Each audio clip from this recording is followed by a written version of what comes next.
আমার লক্ষ্মী।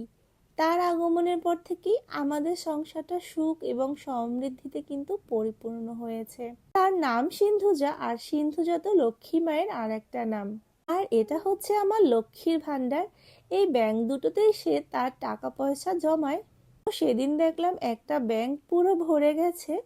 আর তার বাবাকে বললাম যে চলো সিন্ধুজার একটা ব্যাংকের কত টাকা হয়েছে ওটা হিসেব করে ওই ব্যাংকের টাকা থেকে সিন্ধুজার জন্যই কিছু একটা কিনে ফেলি। তবে এমন একটা জিনিস কিনবো যেটা কিনা চাইলে ও নিজের কাছে সারা জীবন রাখতে পারে। এই টাকাগুলো ওর 2 বছরের জমানো। এখানে 50, 100, 200, 500 এবং 1000 টাকার নোট রয়েছে।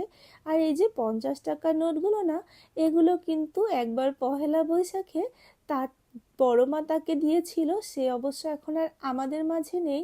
তো তার স্মৃতি এবং সবার ভালোবাসা জড়ানো টাকা দিয়ে ওর জন্য একটা পার্লের নেকলেস কিনে নিলাম।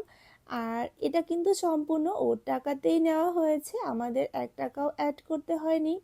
তো এই যে আমি আমার শাশুড়ি মাকে পুজোর দিনে পরিয়ে দিয়েছিলাম, আর দেখছিলাম তাকে ঠিক কেমন লাগে। এটা কিন্তু সবার খুব বেশি পছন্দ হয়েছে।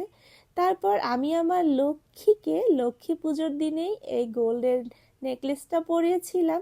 আর তাকে দেখো কতটা বেশি প্রিটি লাগছে তা পরার পরে। ওর নিজের টাকা এবং নিজের জিনিস, এটা কিন্তু ভাবতেও ওর কাছে হয়তোবা বড় হলে অনেক ভালো লাগবে। তো তোমাদের সবার কেমন লাগলো অবশ্যই কমেন্টে